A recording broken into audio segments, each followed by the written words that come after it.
I greet you in the name of our Lord Jesus Christ and welcome you to this episode of the Family Hour. This is the Wednesday edition where we discuss family, finances, and wealth. Thank you so much for choosing Church of Uganda Family TV this evening, where we empower you and your family episode at a time. And here we are. Today we are looking at creating a shared family finance vision. But before we dive into the topic, I want to first of all remind you that 13th of August, which is this Sunday, we welcome you to come and be part of this campaign as you pray for us as Church of Uganda Family TV and watch us, encourage other people to watch us, but most importantly, support us financially.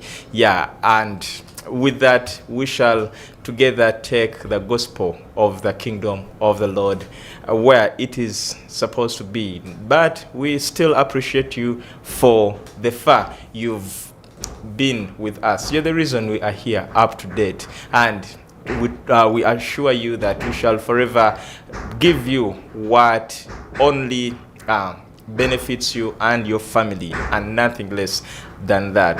Here we are, and today we are discussing family finance vision. And of course, when we talk about family finance vision, we have a lot of issues where people tend to have CCHCL, and then before late we shall even have CCHCL. So there's a lot to discuss here. But with us is the one, Rev Jasper Tumuhimbise, who is the Group CEO of Church Commissioners Company. Now, Church Commissioners Company is the investment arm of the Church of Uganda. So this entails a number of projects, including Church House, where we are right now, and we have Namirembe Guest House, we have Nabugabo Holiday Center, Uganda Bookshop, and Centenary Publishing Company, and very many other projects that are under. But these are the few we can talk about right now. So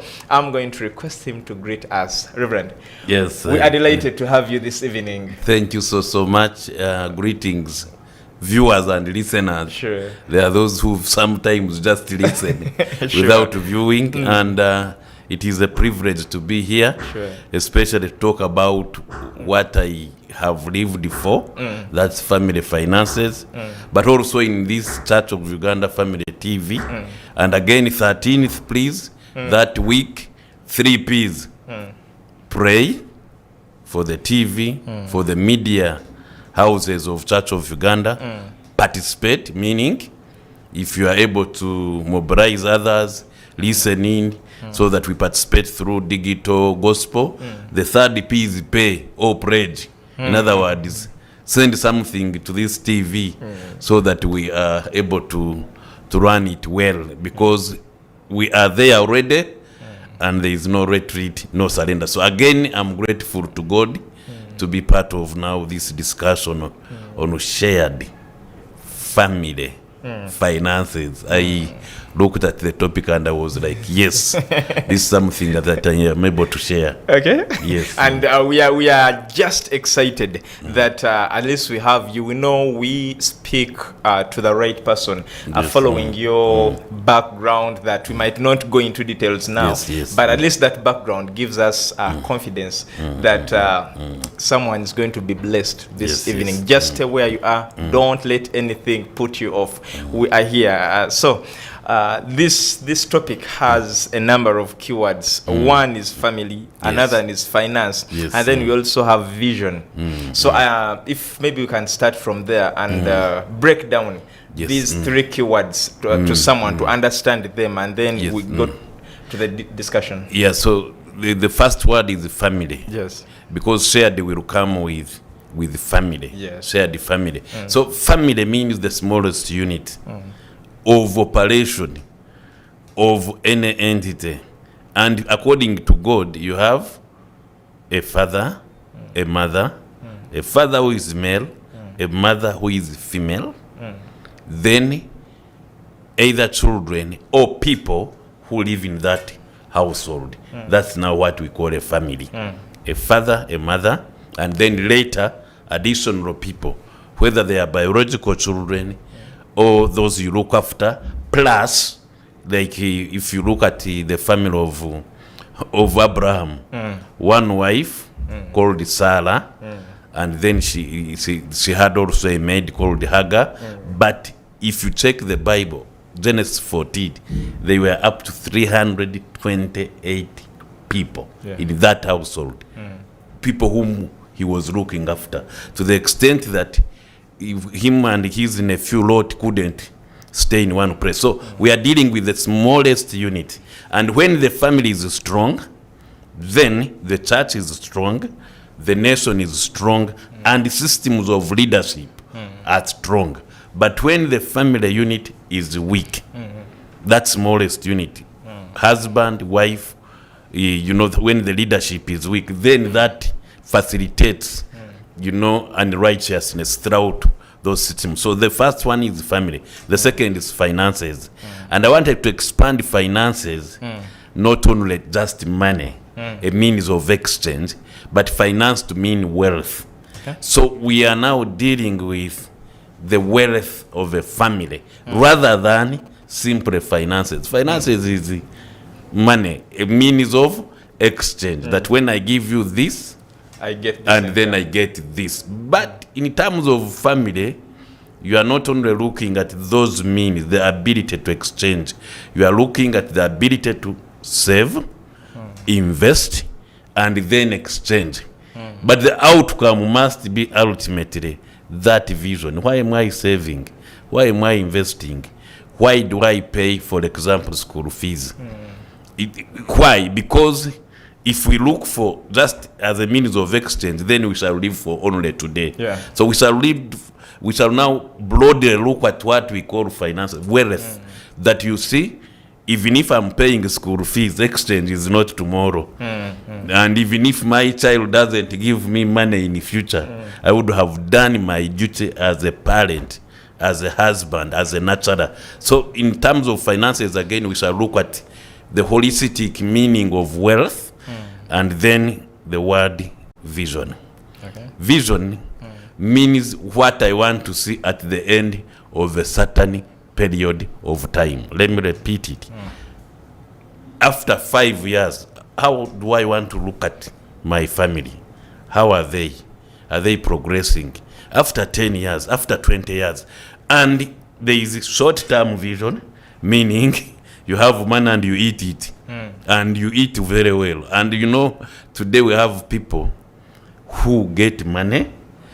They can't settle until when they have finished it. Those are short-term planners. And for them, they only plan for things that are able to be spent within a day or even within a year. Then we have medium term. Medium term means that, yes, I have gotten this salary, but I'm looking at beyond 1 month, beyond 1 year. And normally when you are talking of a family, you are looking at 1 to 3 years. Yes. That's medium term. Then long term is 3 years plus. But in terms of project planning, it is 5 years plus. That I'm not looking at this wealth as today, as even just next year, but 5 years later, where am I to be? And as a family, now let me come to us. Yes. We married when we were not wealthy. I'm not saying poor. We are not wealthy. Because even the shoes to the church, I can assure you I bought them at Room Street on the day for the wedding. Okay. And we never had even money for what they call honeymoons. These days I even advise families, honeymoon, you will go to the moon when you have the means to go to the moon. But this business of, looking for people to pay for your honeymoon, when you come back, where will you stay? So we had no money. I can assure you one time we were even chased out of the house as a family, but we still stuck together because we were rich. So riches are not measured on what they call disposable money or disposable income. It is the capacity to create wealth and then retain it. So that when there are shocks in the future, you are able to facilitate yourself to continue moving. So vision means you are looking at that time when you have basics, and basics in economics really, that means you have where to sleep, you have what to eat, you can access water, you can access clothing. And in terms of when you have children, basics also means you are able to put them in the school of your choice. School of your choice means not the available school. Not the available school. Because to the school of your choice that you are able to pay for them, and they go for the course of your choice or their choice. Okay, you can strain, but your ability to means that you are wealthy. Okay. Yeah. Wow. So and now this gives it a very, very, very fantastic introduction. Yes. And when you talk about finances and wealth, and you said it is better we look at the broader aspect of wealth and not finances, because finances really are limited. But maybe to first of all ask, in a capacity of a clergy who perhaps has received a number of people with challenges in counseling and why do you think families lose out on the aspect of shared visions, financial visions? Yes, of course there are 5 aspects of a vision, of a shared vision. Number 1 is time. Time. That you see when you are marrying, it is not the wedding that really matters, it is the marriage. Wedding is 2 hours. And the marriage is lifetime. 2 hours in a church and some 3 hours outside enjoying. But marriage is lifetime. So when you are discussing finances in marriage, wealth in marriage, you can't discuss a wedding.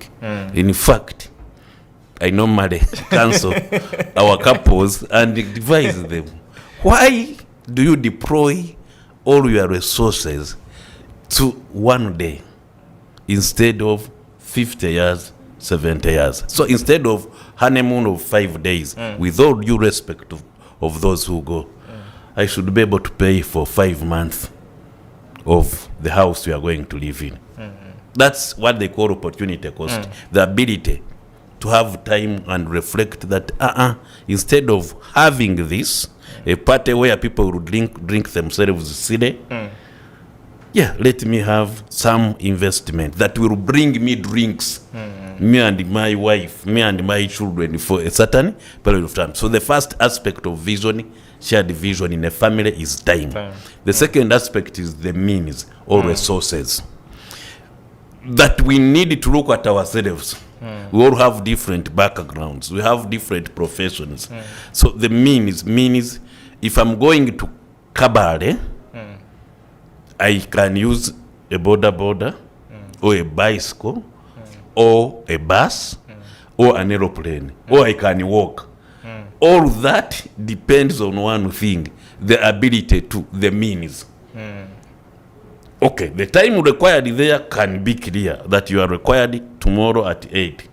But if you don't have the resources to transport you to that place, then that vision of, reaching Kabale will be crushed. So families, please look at your available resources. Availability of resources, and of course those are the factors of production. Do you have a salary, capital? Do you have some business acumen, entrepreneurship? That's like my wife likes keeping chicken, and I think I remember. I don't know whether you tasted one, but surely no, they were young that time. They were still young. So that's business acumen, entrepreneurship. Then there is a factor of production called land, availability of land for agriculture, for like this estate. Church house is an estate on top of land. Then the other factor of production is also what we have: land, labor. The people to work with in order to drive the agenda. So that's the second thing, the resources available. And I can assure you, God has availed resources to every human being. Whether physical, whether emotional, whether spiritual, every human being, God in his own way has given us what they call talents. So how we use them depends on whether we have a vision or not. So the second thing again are the resources, the ability to. Again, I would encourage couples, if you read the Ecclesiastes chapter 4 verse 9, it says 2 are better than 1. When they work together, they have a better return. Meaning if your husband and wife have one what? Basket. Of course, you mentioned the esente kazi, esente saja. Now I can add esente chana. Churudwe norusu. They want a kameza, their own kameza.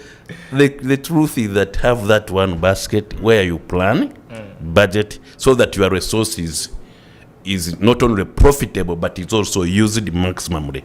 The third aspect is innovation of a vision. That if I'm going to Kabale and I know Katonga is broken, I must look for means that are so quick but also cheap. And again today, the biggest challenge for families, and please listen to me, is that they are not innovative. For them, if honeymoon was in Mombasa, for some other person, we also want to go for a honeymoon in where? In Mombasa. Are you innovative? Are you innovative a lot? Can't you use what you have around you so that you are able to actually even be better? Is Mombasa the must destination for us to say love one another? So we must innovate continuously. If there is a struggle, for example, in during COVID, we faced a challenge of transporting eggs. And we had a pickup, double cabin. But the definition of truck, according to some policemen, was a double cabin is not a truck.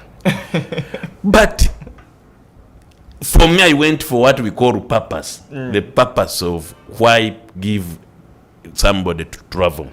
So I drove a double cabin. When we reached in Fairway, we were arrested.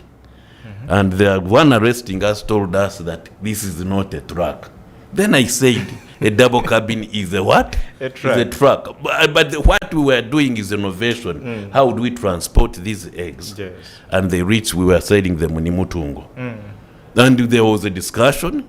I even posted on Twitter and Facebook that I'm under arrest because of a double cabin. And I can assure you, I don't know what happened, but I think they were called to tell them that this innovator is using this as a what? A means of transporting agriculture what? Products, and we sold. So innovation means creativity, that we are not using the usual means to survive. And let me tell you, there will be hard times. Of course, you know, people want me to say things will be nice. No, let me repeat. There will be crises. Times when availability of a resource are not there. So, but innovation, and God really gave us all ability to innovate. Innovation will normally help during times of crisis. So number 4 is the purpose. Vision, shared vision must have a purpose. Why are we saving this money? Is it because we want to be heard as millionaires or billionaires or thousandaires? You know, there are also thousandaires. Why am I saving? Why is the church doing business? Now I can tell you as church that you see, yes, we are an investment arm, but the real purpose is to propagate the gospel. So it is not, church has big land, church has big money, we are what? No, the purpose is then to propagate the kingdom of God. So as a family, please know your priorities and purposes, so that you are not saving for the sake, so that you don't have, there are those whom I have met, and they tell me, Reverend, God has blessed us. Yes, we have about 50 million in the bank. The question is, what is that 50 million for? Is it simply to make you feel nice? Is it simply to make you feel secure? In fact, one of the biblical chapters, I fear, that's Luke chapter 12. There's what they call a rich, already full. Now, rich, full, already full, that's a contradiction. But he's called a rich, already full. Why? Because he had things, but he never had a real purpose. Let me build bigger barns and settle and eat.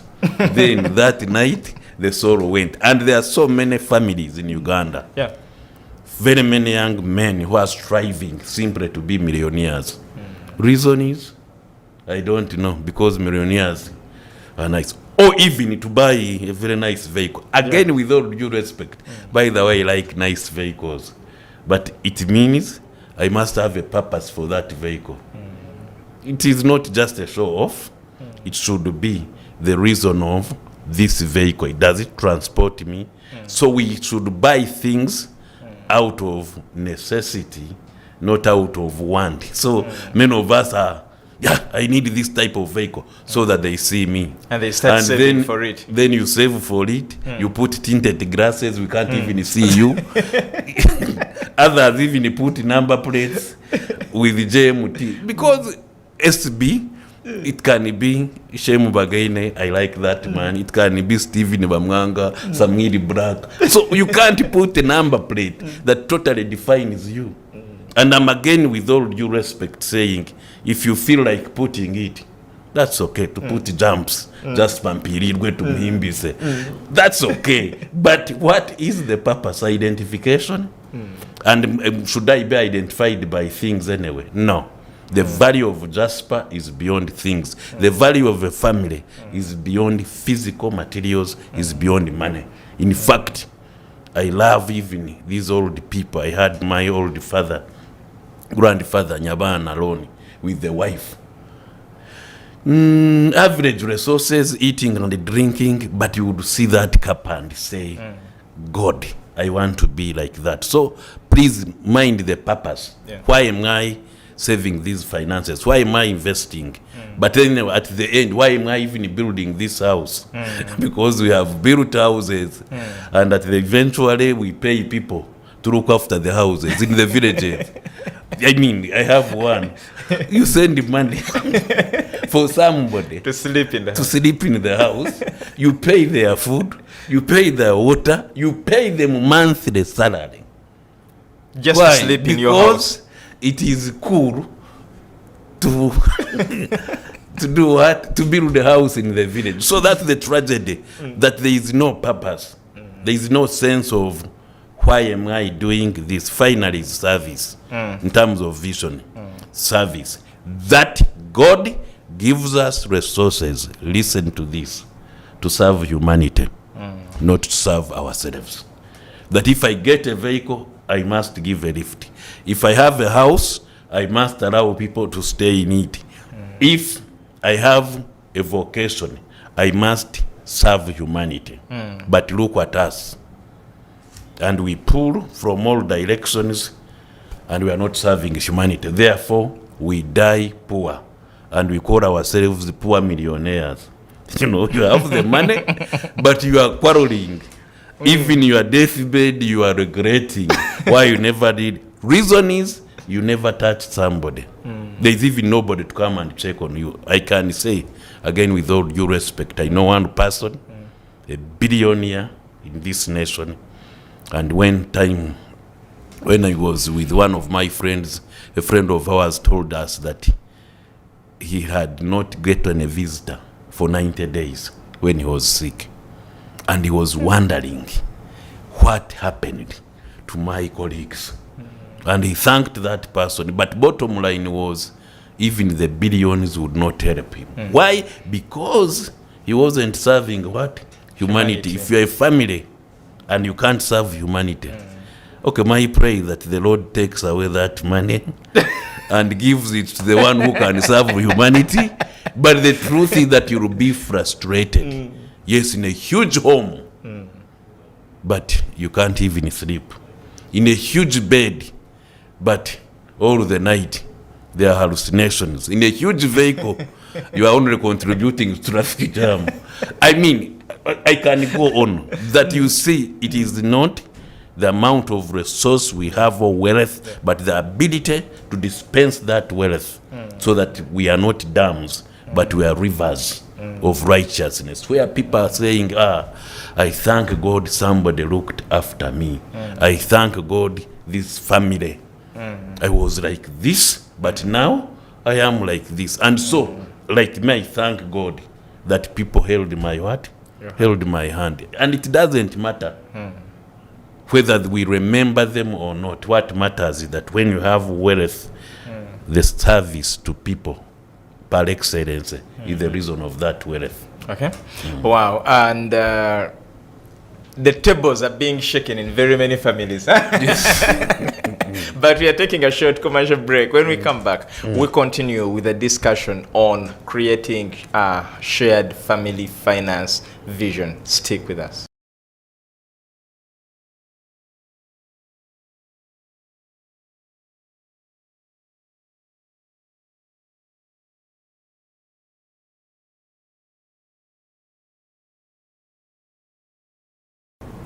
Thank you so much, you who is still watching Family Hour. This is the Wednesday edition where we talk about family finances and wealth. And today we are discussing creating a shared family finance vision. It is a very interesting topic and discussion that you do not need to miss. But just to remind you, 13th of August is just next to us. That is around 3 days to Sunday, and all we ask for, like Reverend said, is pray for us and participate by watching and encouraging others to watch, but also pledge or pay, give us some money as a way of supporting us so that you support this ministry, and we shall be where you want us to be or where you think we should be. But we are still continuing with our discussion on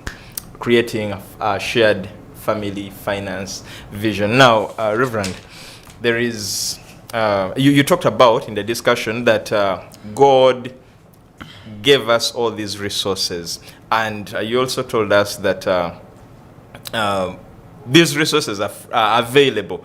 But now the biggest question is, how as a family do we tap into these resources? How do we even recognize them and use them to empower ourselves? I'll give an example. You gave us an example of your wife who wants poetry so much, and she has practiced this, and you together you've benefited out of it. Yes. But you realize today we have people who, a wife is having a secret project that the husband doesn't know, and the husband is also dealing with a particular project that the wife doesn't know, and they are not willing to disclose this to each other. So how do we tap into these opportunities to create this vision and achieve it? Yeah, they actually had a story, a true one, where the wife wanted to surprise the husband with a birthday gift. And so she got money, built a house, and it was a real surprise. Why? Because it was like, you couldn't have gotten this money in this period.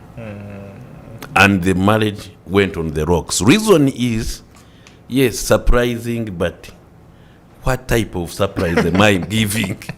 So again, God gave us different gifts. Yeah. And I want to appeal to mainly men, because we are dealing with the patriarchal society, where young ladies will come to me and say, Reverend, pray for me. My husband doesn't want me to work. Now, in the Bible, it is clear. The Bible I read, maybe some people have other different versions. If you read actually Proverbs 31 woman, I pray that men we shall read that and list the number of activities that lady does. Looks at the land, purchases it, makes clothes for the family, does this, gets up early, puts on light. The issue is that God is interested in a woman who is working. And so the ability to release your wife to go and do what God put into that person as a talent. And I'll come to it slightly later. So release one another. Somebody to go and work, somebody to use their talents. Now, again, in addition to chicken, my wife also likes growing things. I mean, matoke, sweet potatoes, And when we were in Tororo, this I have been reminded, when we were in Tororo, she went and grew a plantation of potatoes, sweet potatoes. Now, all around people were not growing sweet potatoes. So our garden became like a village garden in terms of stealing. That was number one. But number two, we got a small contract to supply Uganda College of Commerce in Tororo. In a way, somebody comes from another culture, enters the culture, begin doing what God has put into her. But then the second also, agriculture, going to plant maize, sometimes also against my will, because I put economics. How much are inputs, how much are output. But she's persistent. And I can assure you, we have gotten a lot of money out of agriculture, despite of the many voices that say you can't benefit from agriculture. Number three, she studied a teaching profession, grade 5 teacher. We looked for jobs for grade 5, we couldn't get that time. But when she studied sociology, she's now working as a counselor. So she works as a counselor, but does her agricultural projects. And money is in one basket. I also work. I sometimes also get consultancies, and we put our money in one basket. So I'm encouraging even children now, those who are now beginning to work. There is a sense in which they contribute to the whole family framework of finances and wealth. And so I'm encouraging you, please don't sit on somebody's talent. In fact, if you sit on her talent, she will become a volcano. Now, a volcano doesn't erupt immediately. And you see, I'm a counselor also, beyond this.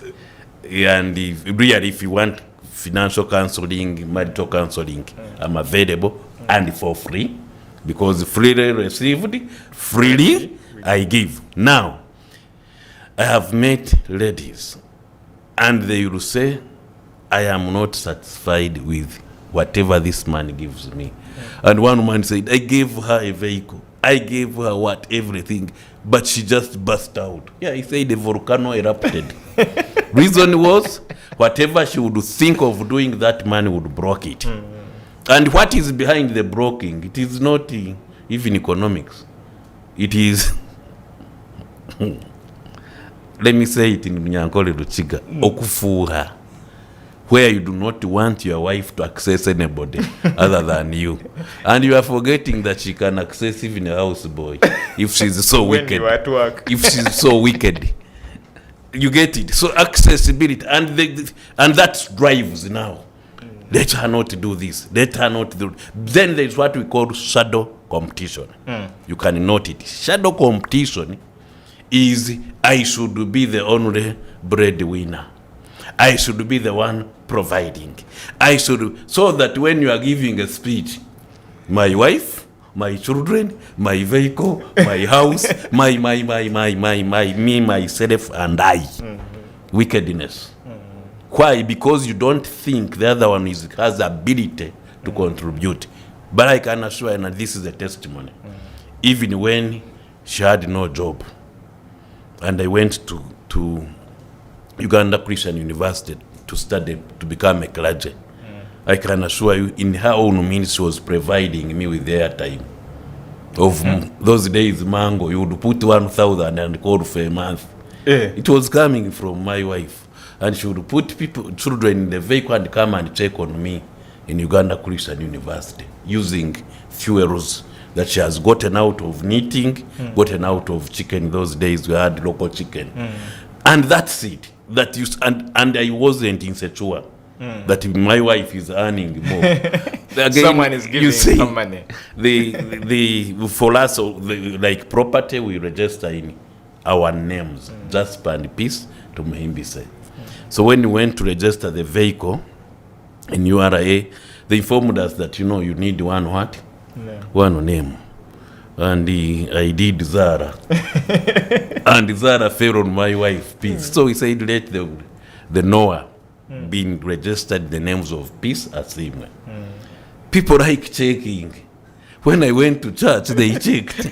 So I had somebody saying, hey, Musumba, that the people are saying your wife has more money than you. So I said, okay, glory to God. Good enough, she's my wife. Whose wife should have more money than mine? And for me, again, that's not offense. For her to have more money. Why? Because she's one basket. But by the way, even if it wasn't, and she's paying fees for our children, she's looking after me, then why should I make that a big point? But then said, even the people are saying you are driving her vehicle. Okay, whose vehicle should I drive? And it was a serious question. But bottom line, I'm telling people, allow us to live as a family. How we operate, who stays with us, should be our business, us and the children, not the business of the whole world. Because the world has set a certain standard that I can't look after my mother sick, my father-in-law. No, I look after them within the resources God has given me. And whether that's offensive to you, for my defined family as that when my wife is crying, I'm also crying. When somebody is sick within the family, we are able to get resources and all what contribute. So again, I want to encourage you man, who has sat on your volcano now for 20 years, that don't allow that volcano to erupt. Open opportunities for her to move out, so that, and you see, a volcano, even if it doesn't erupt, you greet, they put full stops. How are you? Fine.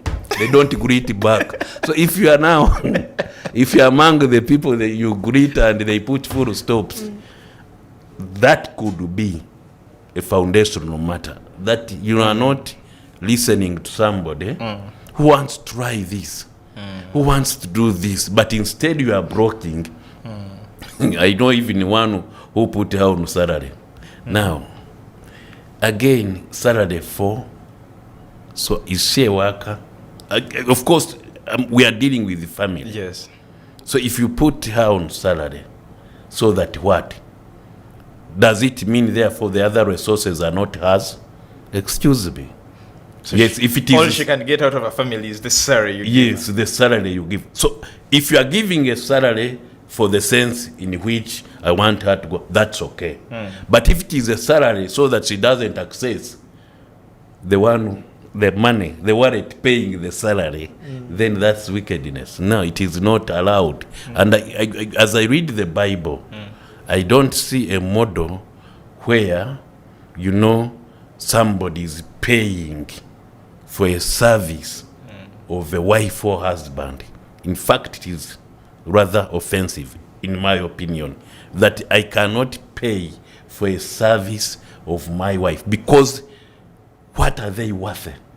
I mean, can I calculate how much my wife, in terms of actually even work, the chores, the what, you cannot calculate that and pay it.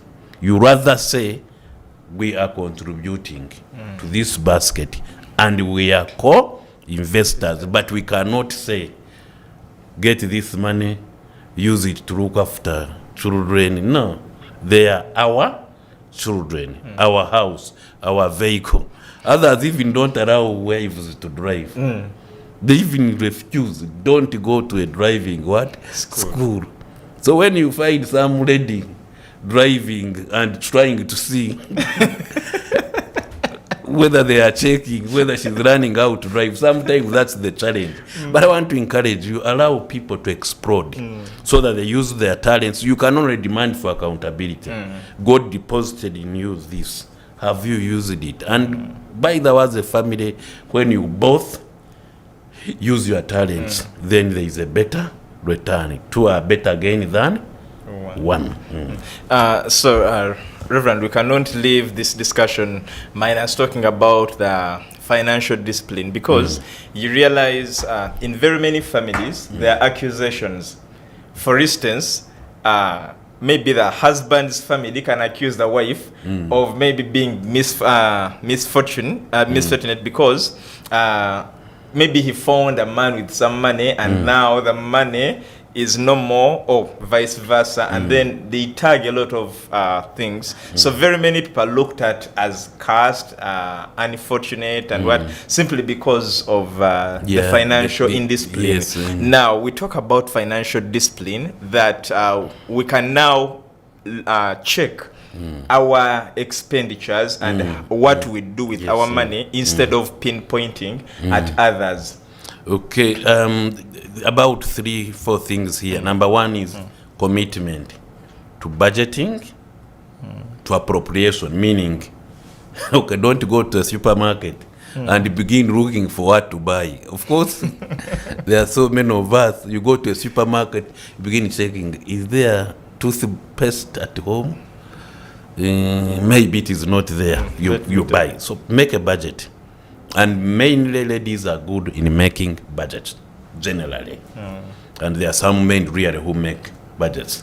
But then also appropriate that budget. Spend in accordance with what you have budgeted for. Of course, there are externalities and emergencies, and that's okay also to spend on emergencies. But ensure that you have a discipline of spending within the limits of the budget. Number 3, pay debts. This is interesting because many people don't like paying debts. You go to a circle and then they remind you 10 times you can't pay, and then they begin attaching your property. Christians, if you are called a Christian, please pay debts. In fact, I have a challenge with giving Christians what? Those soft loans. I normally now say take it. Why? Because I want to remain a friend. You give a soft loan and you will hear about that person when you meet accidentally. Yet we are Christians. So please pay debt. 2 Kings chapter 4 verse 1 to 7. This old woman had a challenge. They had come to take her children. Now in verse 7, listen to what the prophet says. Go and sell the oil, live on the remaining what? Pay the debt, live on the remaining. So sometimes you get money to clear debt, but you now spend it and go for another debt. And some debts pay what? Debts. So it is a challenge. Please pay debts. Then finally, in terms of commitment, ensure that you are saving and investing. Saving and investing means out of this salary, and by the way, NSSF is good because it is automatic saving. Out of this amount Forced of saving. money, it is forced saving. It is statutory. You either save or they arrest you, and that's good. So, but have that level of out of this amount, let me put aside this amount for the future, but also investing in things that bring money, not things that take money. Now, there are so many people, you go for a loan to buy a vehicle. And then you drive to town. You are spending on fuel. You are spending on servicing, spending. And now servicing And so the loan. you are servicing the loan, paying interest, but also servicing the vehicle. The vehicle, which was obtained out of a loan. So financial discipline. So that's commitment. But then secondly, so commitment is budget, appropriation, pay debt, but also ensure that there is discipline. Then secondly is lifestyle. As a family, live within your means. As a family, live within your means. If you can't buy a suit, don't borrow money to buy a suit. What you eat, what you drink, how you dress, hair. If you can be able to go to a saloon and pay 500, there are saloons of 500. And if you can manage only that, please go enjoy as they cut you and then sanitize after, because you might get challenges. But there are those who will go to a salon of 50K, yet their ability. And again, we are dealing with cutting hair, basics. So please ensure that you have a lifestyle that is worth the resource you have, so that you are not straining. In many families, strain comes out of overspending. You get the money, yes, but of course we are different. Either children or your wife or your husband begin to say, we must do 1, 2, 3. And of course, for me, especially these days, I detest things that bring distress to me. God has never created us to be distressful because I must do this. You give a deadline. No. For me, let the deadline pass. As long as I'm not distressed, except for emergencies like school fees, health, you need to mind if you don't have money for health, it is a disaster. You have issues like travel, especially if it is a necessity for people to. There, you can be distressed and look around. But you have, for example, house, and it is relatively okay. And you say, let me renovate as an emergency. No. Christmas is coming. Christmas is coming. We have visitors. No, you can't invest for visitors. And of course, in our homes, we have cups for visitors. We have plates for visitors. And glasses. They never visit sometimes. So you don't use what? I had a wedding. And the Muko came and said, we need to give him ruombo. I said, what? No, we shall all eat from the same ruombo. You get it? This business that, you give him a separate you are not going to stress me. We are all going to eat what is available. If it is not available, so be it. So that as you take my daughter, the standard that we get what is available. So in terms of lifestyle, please live within your means as far as it is possible. Don't enter debt for things you can avoid. Then finally is accountability. Now, accountability as a discipline has 3 things we account for. We account for time as a resource, and each one has 24 hours. If you have less than 24 hours in a day, please call me after here so that I pray for you. Because each one of us has 24 hours. How you use it determines on whether you get wealth or not. Secondly, we account for talents. That each one of us has talents. I have 2 children. They have a talent of editing reports. And how did I know? Because I had a report once, and I gave one, and I had to pay for that. Why? Because it was a talent, and I'm using those talents even to make better what? Reports. So use talents. The things, gifts God has deposited, but account. Because if you don't account for it, so there are so many books in the graveyard which were not written. Professors who died before they became professors. Others were leaders, but they never nurtured their talent and used their talent. Then the last thing you need to account for is treasure. Treasure are the wealth, the monies, the clothes you have. Please account. Because again, you enter wardrobe, you have a cloth you haven't dressed in for 1 year. Now, get it out, give it to somebody else. So that you have an accountability mechanism to say, God, whatever He has given me, I'm able to use it again for humanity. Wow. And in a minute or less, Reverend, what are your closing remarks as we get to the end of this discussion? Yeah, the closing remarks as a family is finances are the biggest distressor. The biggest. Okay, other things can crop in, but I read somewhere finances among the top 4 things that distress families. Yet, the Bible is clear that when God gives you wealth, He adds no sorrow. So if you have sorrow with wealth, begin wondering whether that wealth is necessary. So I want to encourage husbands, wives, children. Please ensure that as you deal with your wealth, you are dealing within the principles of biblical. Because Jesus talked about more on wealth than heaven.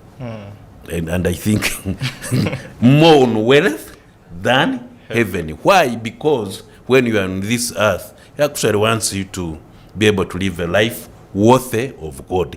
So if you feel finances are distressing you, go to those underlying factors and begin saying, instead of fighting for this, let me give it out. So I have certain principles now. Maybe let me mention one. That instead of, for example, money that I get distressing me with my wife, I will get it and hand it over. And go and ask God to give me more. After all, I have created space in my wallet for more money to enter. So that what God gives me is not a distresser. And friend, if you are listening to me, don't go to steal. Because after stealing, it will distress you at home. And many people have lost their families simply because of wealth. Jesus asks a question: what does it profit a man if he gains the whole world and they lose their own soul? Let me paraphrase it.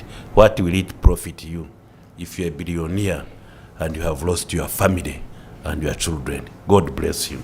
And bless you too, Reverend. It has really been a very, very, very interesting, insightful, and educative discussion. We can't thank you enough. But just to our viewers, to let them have confidence that we still have Reverend Jasper on the Family Hour. Yes. We shall have him very many times discussing most of these important things. So you just don't you just don't need to miss any episode of the Family Hour, because we empower families one episode at a time. God bless you. We meet again next time.